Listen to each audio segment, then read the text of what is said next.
Hey there, this is Marissa Streit. I am the CEO of PragerU, and you are about to listen to a special edition of Fireside Chat with Dennis Prager.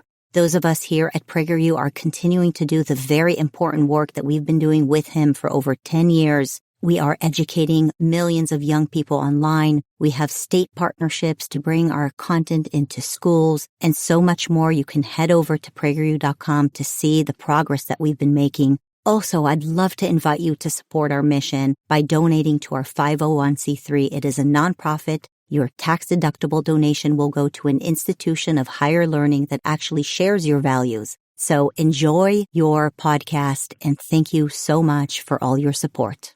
Hi, everybody. I'm Dennis Prager, and this is my home, as you probably know by now, unless this is your first time watching. This is completely unscripted. It's called my Fireside Chat. Very, very rarely I have a guest. So if I have a guest, it's pretty special. And he is pretty special. Charlie Kirk, who is known to many of you, but not to all of you, but you will know him as a result of today, is my guest. Charlie, it is a joy, a privilege, and all the good things, like honor to have you. Well, it's an honor to be here, Dennis. I listen to you almost daily and have for years. And thank you. Had a big impact on my life. That means a lot to me, actually. Let me tell you, let me give my way of introducing Charlie Kirk. Charlie Kirk founded Turning Point USA. Turning Point USA is enormous. It is actually one of the handful of reasons for optimism about America. I'm known for not engaging in hyperbole, so you'll have to take me for my word. He has, out of nothing, created this thing called Turning Point USA, TPUSA. Thousands and thousands, we'll find out the specific numbers in a moment, of young people. It's a college, correct? It doesn't start in high school. We have both. Oh, you do? Yeah. So like Prager Force. You also, That's correct. yeah. Yes. So they organize events. He organizes events. For example, I just spoke in Florida for his group to 4,000 people. 3,000 of them were college and high school students. And it's very moving because we're worried about the next generation of Americans. Look, the truth is you should be worried about my generation of Americans.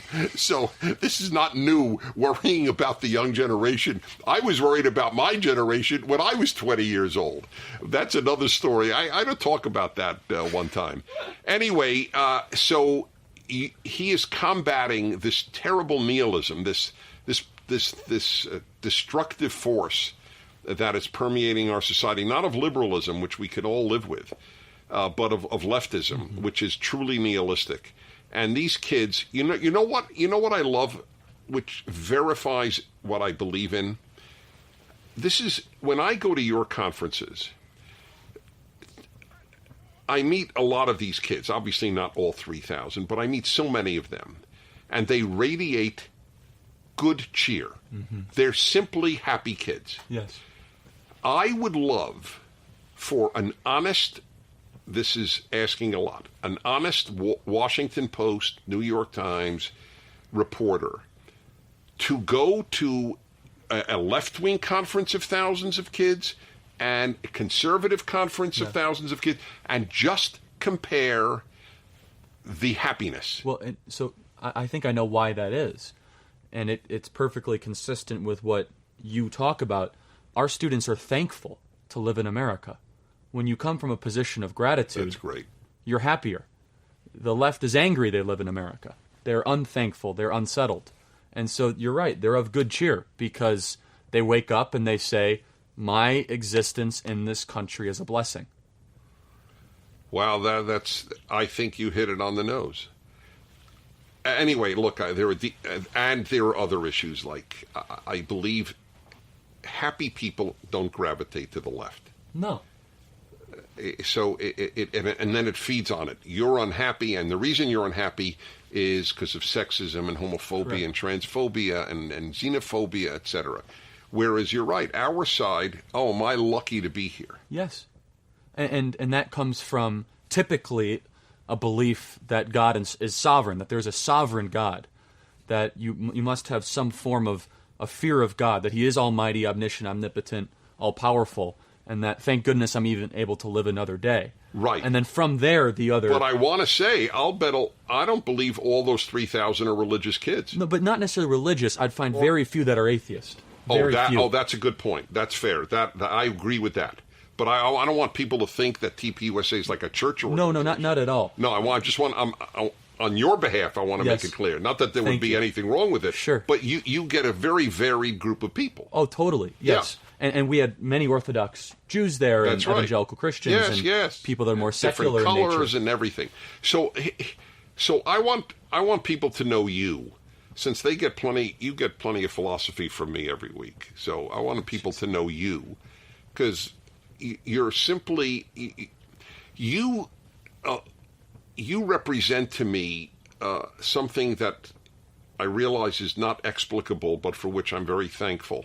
Every generation seems to produce unique types that just lead. And this is not meant as a compliment, so you don't have to be embarrassed. But it's true. Look, how old are you? 25. Okay, 25. When did you start Turning Point? When I was 18. 18, okay. So what are most 18-year-olds doing? It's a rhetorical question. They're not founding organizations to celebrate America and being wildly successful. You created this from nothing. Is that correct? Relatively, yes. Out of my parents' garage, yeah. When I was... Yes, well, everything comes from parents' garages. Of course, but that's no money, no connection, and no idea what I was doing. Right. And then you made it. Where did it begin? Well, I first want to say the story that you're asking about, only in America is this possible. And what gives me joy is I get to fight for that which I have benefited from. Mm-hmm. That's a beautiful way to put it. You could not start Turning Point Italy. It's just maybe as a branch eventually we'll get there. No, it's true. There's something so special about this country. And my or story France, or Germany. Of course. This was not an anti-Italian comment for the sensitive. Or okay.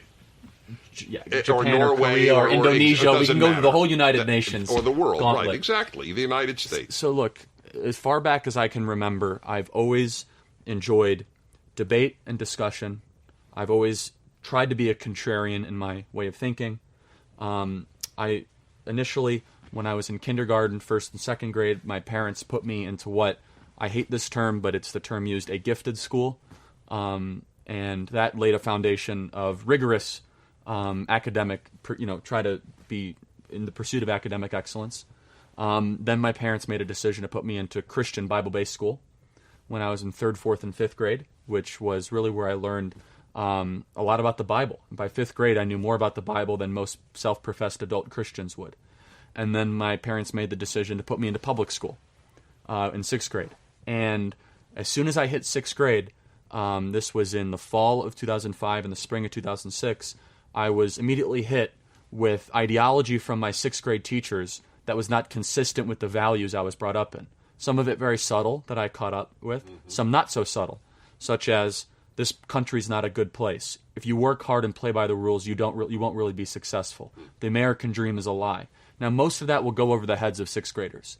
For me, just because, for whatever reason, I was more in tune with what they were saying, I found myself challenging some of my teachers in 6th grade and 7th grade. And I remember going home and I asked my parents, are we Republicans or are we Democrats? And my parents said, well, we're pretty much Republicans because we believe in God and we work hard.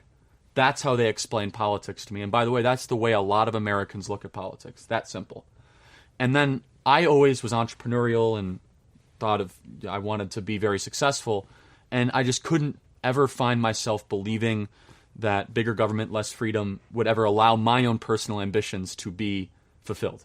And therefore, my own dreams were consistent with political ideology and philosophy. And I then started to read Milton Friedman and, the great books that really built Western society. And I loved politics from a very, very young age. So you went then to a regular high school after that? That public high school, yes. So did you have any close friends? Oh, yes. But I don't only mean, buddies to hang out with. I'm sure you had. But Were there any who agreed with your outlook on life? Very few, if any. That's what I would think. I'll tell you, I want to think about before I say this, almost none now that I still talk to. In fact, I'm mislabeled and disowned by every quote-unquote friend I had from high school, with a couple exceptions, maybe one or two that will still talk to me. But these people you consider yourself to be very close with in high school, all of a sudden, aren't quite friends. But never did I have much commonality around. So one day you had an idea. Listen, my generation is in trouble. Mm-hmm. What happened? I mean, what sparked it? I wanted to go to West Point. That was my lifelong ambition since I was 12 years old. I always tried to do difficult things in my life, and so I remember asking my teacher, "What's the hardest school to get into?" And they said, "Well, besides Harvard, it's West Point." I said, "Oh, well, that's interesting." And I always loved the idea of military service and patriotism, and just trying to be part of something bigger than yourself. And so then I wanted to go to West Point and became an Eagle Scout, did very well in school, football captain, basketball captain, and got my congressional nomination, but I did not get appointed. It's a two-step process. And at first I was crushed, but it ended up being the best thing that ever happened to me. And to America. Well, God had a plan for me, if you will, and it was all right. So but I want to understand, because I have no idea what the answer is. What did you do on day one? I mean, how do you organize people when you don't have access to people? It's very well. So this was. Starting something from nothing, from 0 to 1, is it teaches a lot about yourself, first and foremost. It teaches you a lot about yourself, of how hard are you willing to push yourself, and for how long, and how much grit do you actually have, how much perseverance do you have. So on June 5th of 2012, when I started the organization, I said, well, it's one member, and I had a name, Turning Point USA, and so I remember being on Facebook and on Twitter, hearing and seeing other young conservatives across the country that were discontented with Obama. I said, well, what if I create a Facebook group, which they were kind of new back in 2012. For those people watching these videos, you probably laugh at how many Facebook groups you're now members of, but it was almost a new concept where this essentially, Dennis, it's like almost like a blog post page you can have within Facebook where you can network. And I created one called the Young Conservatives, and I just added young conservatives from across the country of thousands of students where there could be a forum almost. And that was the basis of Turning Point USA. And then you went to donors, obviously. Correct. And I said, look at this enthusiasm. Look, there's Marta from Seattle. There's Matthew from Miami. If we only had $600, we could get a website going. Is that what you started with, $600? That well, the first big check we got was for $10,000. Because I went down and I borrowed money to go to the Republican National Convention in August of 2012. And I met a guy named Foster Freeze in a stairwell, and I gave him a stairwell pitch, but not an elevator pitch, and he wrote us our first $10,000 check. And from there I was able to have a website, network people together, build a very small team of volunteers. By the way, there's a saying. How does the saying go? Success has innumerable fathers, and failure is an orphan. That's correct. That's exactly so you have no idea how many people have said to me, "I was the first one to fund Charlie Kirk." But someone else gave me a wise piece of advice: never disagree with them. Oh, totally. I'm saying it with a smile. I certainly have no basis to disagree with them. I go, that's very impressive. No, meaning me, I should never disagree. No, I know that, and I'm saying, but I certainly, if the 7 people who've said that to me, I say, 6 other people told me that. I don't do that. I'm with you. And anyway, they mean well, and they were there are people who were in the beginning. That's right. Yes, there's no question. Obviously, they get the credit. And so then it began. Now, so what is it? One joins Turning Point if one is in college? If you graduate college, you are no longer in Turning Point? No, that's not necessarily true. We're developing an alumni network of extension outside of the high school and campus university infrastructure we've built. But we have chapters on these campuses. We have activism events. I go and speak at over 45 colleges a year, just as part of what I do. And you actually spoke at some of our Turning Point USA groups at Colorado State University and University of Wyoming, 2 excellent speeches you gave. And we love the partnership between Prager and Turning Point USA. And I just don't compliment other groups if you follow what I do, because most of them don't deserve it. But Prager University legitimately is helping change. Well, that's how we and feel. save a culture. No. You have a was it your line or Alan Estrin's line about the Air Force and the Army? I think I said it I think first. it's yours, yes. So tell everybody. Well, the analogy is, to use a military analogy, is Prager University is the Air Force and Turning Point USA is the Army or the infantry. Right. Which is I great. like that, exactly. But you need both, and you need the air reconnaissance. Yes. And you need the Marines, That's correct. So now we have to find a Navy. Sure. Yes. We're lacking a Navy. And a Coast Guard. A Coast Guard, right. I mean, it can go on forever. A border patrol, highway patrol. All of it. Exactly. How many members? Well, we have hundreds of thousands of members that have let's just put it this way, that have been recruited on campus. Now, whether all of them are active or not, we go through. Well, that. you're here in L.A. in part to make two videos for Prager University. In the script, you noted, unfortunately, correctly, whatever our numbers, let's remember how many millions we haven't touched. That's right. So I'm going to ask you a question, and I'm asked this all the time, and I don't think I ever give the answer people want to hear. I'll explain that in a moment, but I'm more interested in you. Are you optimistic for America? I have to be, or else I would be crazy doing what I'm doing. So so if I traveled 340 days a year, which I do, and I dedicated my life to this, and I take many red-eye flights, a month, and which red eyes to me, that's dedication. Throw off my body clock. And, of course, that's terrible. But if I did all of this and I keep pushing myself, and I was pessimistic about the future, that's a very twisted existence, in my opinion. Right. Because if I was putting my credibility and my vision and my ambition behind all of this. All right. So other than your psychological desire, which I totally relate to and understand, to be optimistic, give me 2 reasons to be optimistic. Sure. Prager University's view count would be one of them.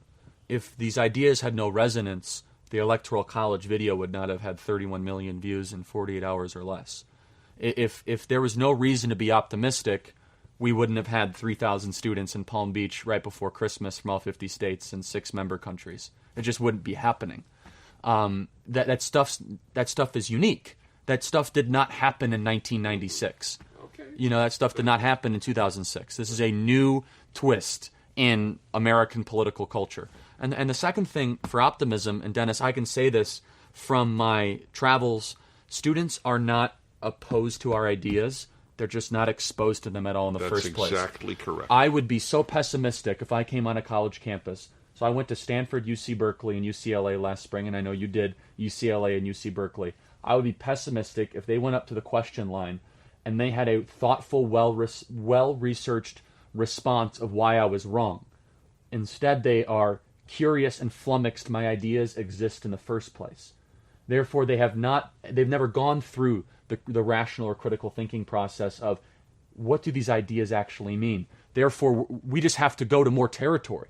We just have to bring our message to more universities and more colleges and more young people. And I know that's also the charter mission of PragerU. So let me say this to you folks who are watching. The reason that the left uses 6 herbs, sexist, intolerant, xenophobic, homophobic, Islamophobic, racist, bigoted, to label all, not some, all those they differ with, is that they don't have arguments.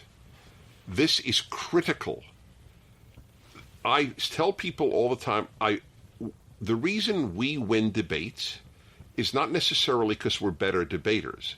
It's that we know all their arguments and they know none of ours. That's right. We read them, study under them, know them, hear them, watch them, but they don't know anything we stand for. Why read a racist? Why read a bigot? That's right.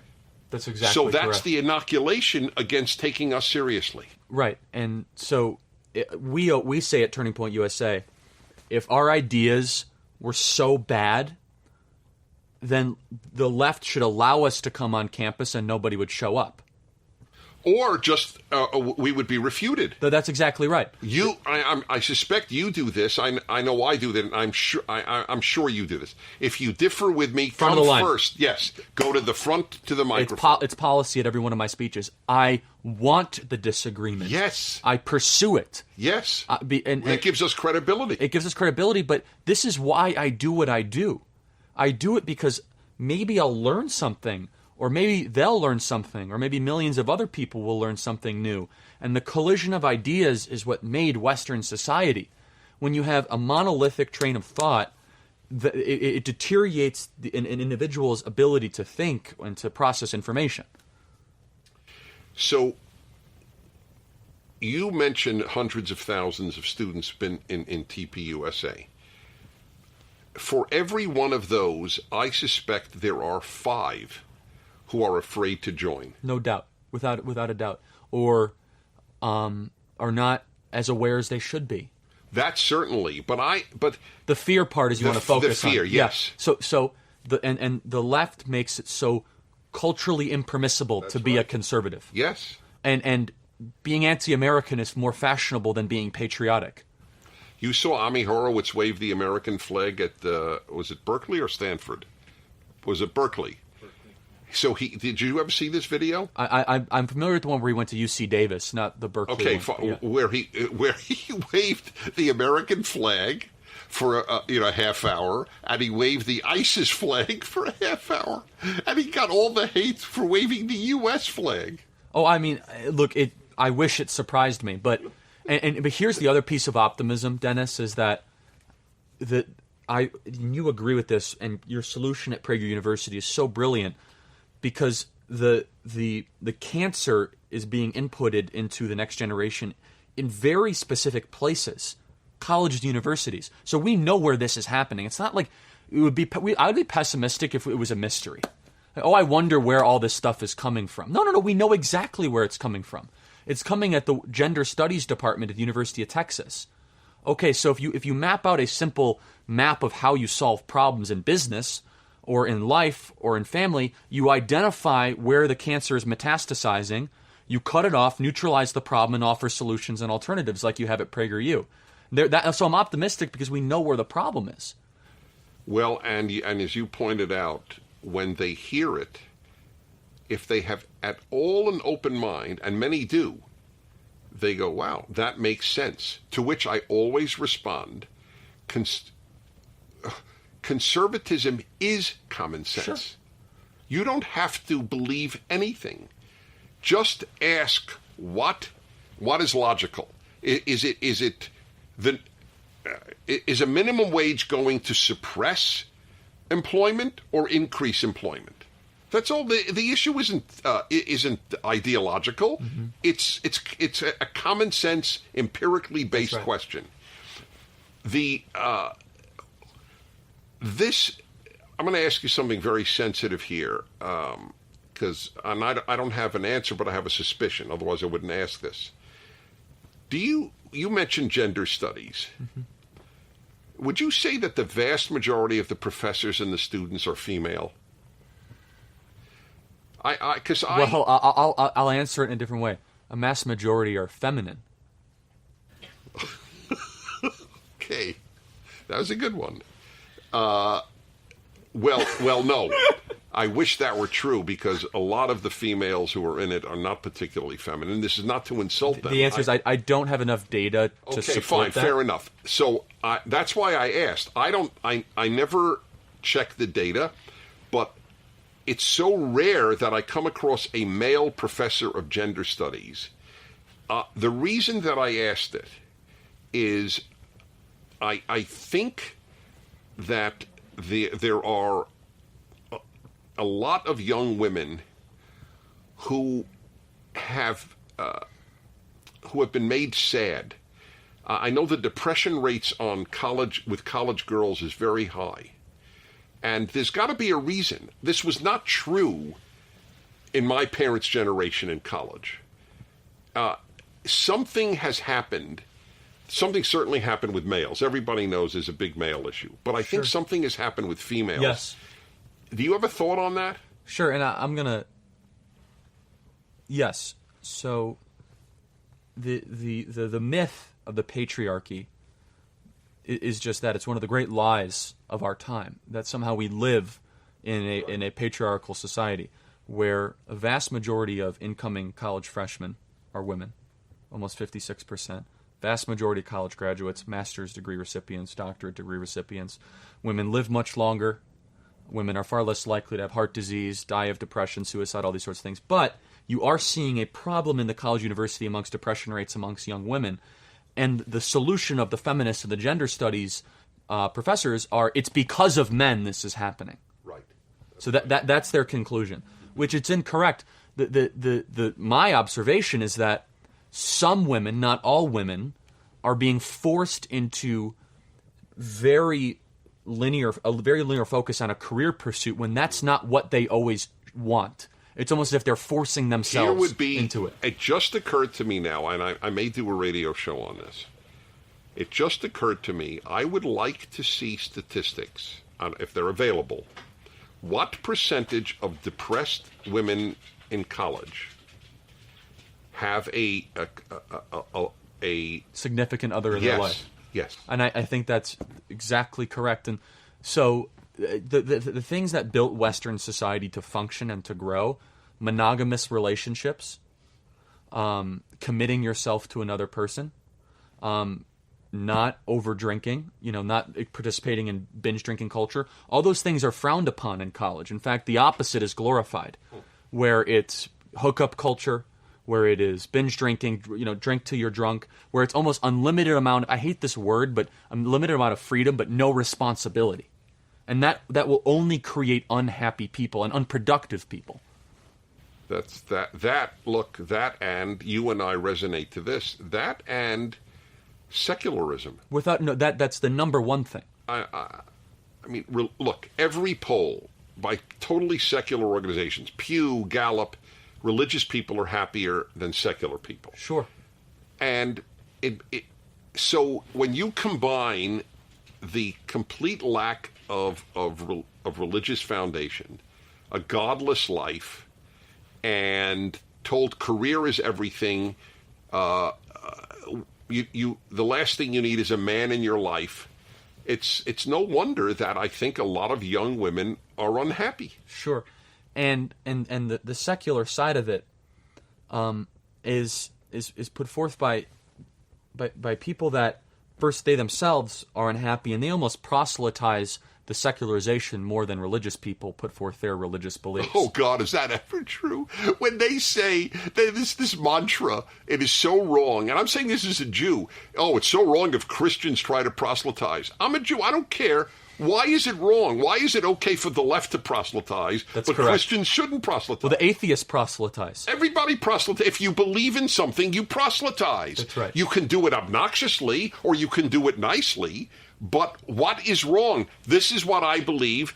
I'd like you to hear about it.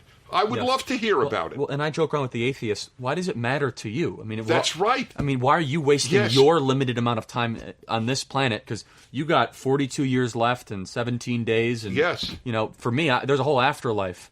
For us, we're good. I mean, so if you want to have this conversation, I actually see some benefit in getting you to the afterlife. No, but I apply this to everything. I remember if, on the rare occasion, say a Mormon would come to my door, I would invite him in. Of course.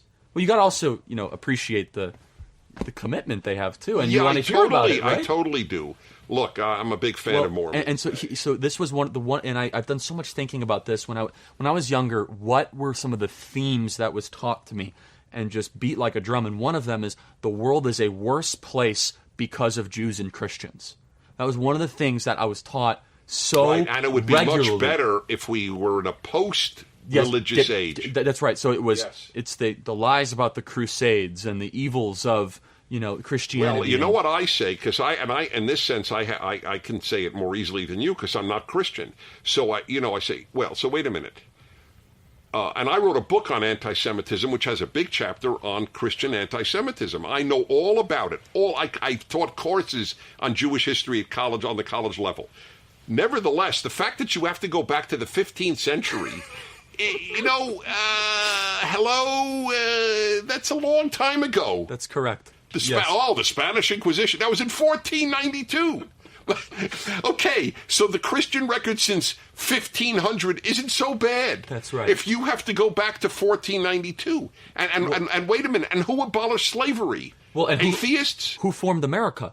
Yes. Religious refugees from Europe that wanted to form their own colonies around specific forms of Christianity. That is correct. And so here's the question that I ask with Israel, about America, about religion. Is the world a better place because of America? Is the world a better place because of Israel?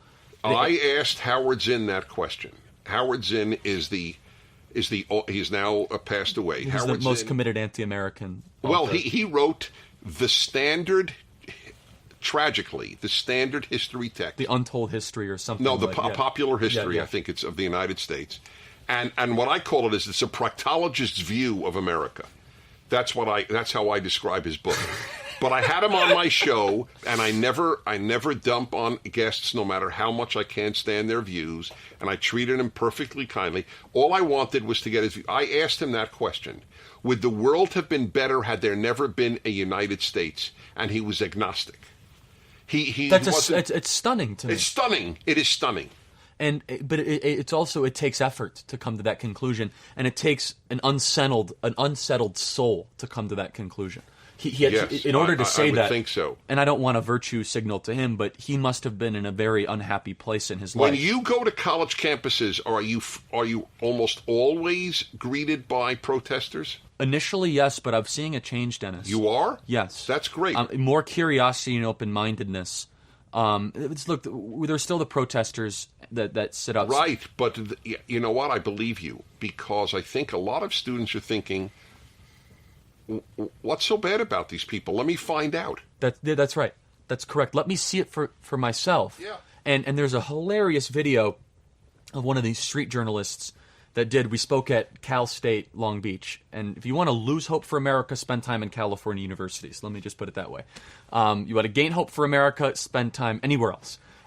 So Candace Owens and I, and Candace is a total superstar, as you well know, we were speaking at Cal State Long Beach, and we had a sold-out crowd, and the university refused to give us a bigger auditorium, of course.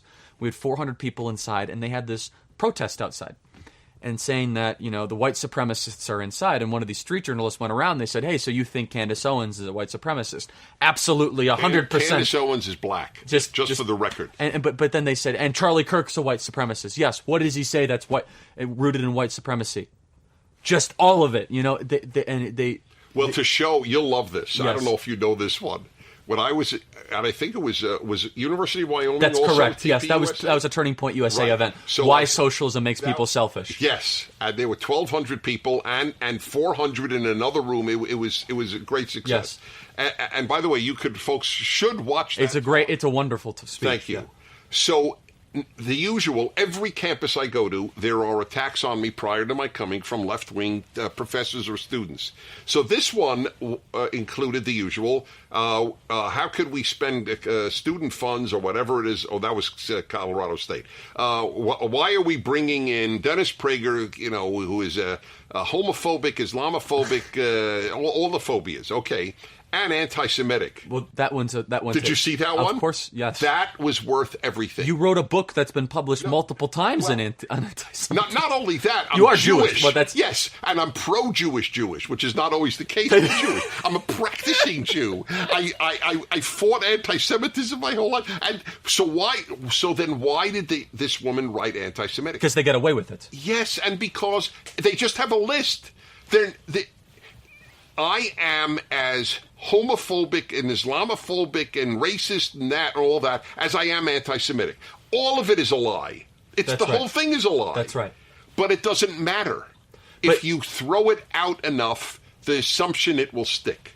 Without a doubt. And it's corrosive. And the university teaches students, and they weaponize them to become activists that attack people's character, not challenges ideas. Yes. And so the academy was originally built to actually culture people away from the more tribal type thinking The academy was built originally first of all, to teach religion. That's actually the original charter of the American college. Yes. But secondly, it was, if you actually look at the reason why Harvard and Princeton and Yale, the original universities of America's founding, Johns Hopkins, were formed and advanced, it was people need to learn deeper ways to think and to be able to communicate. Now it's done the exact opposite. That's correct. Isn't that it's gone absolutely full circle, back to tribalism. And the assumption was that you are here to learn truth, irrespective of where the chips may fall. Yes. You are here to learn the best music, the best ideas,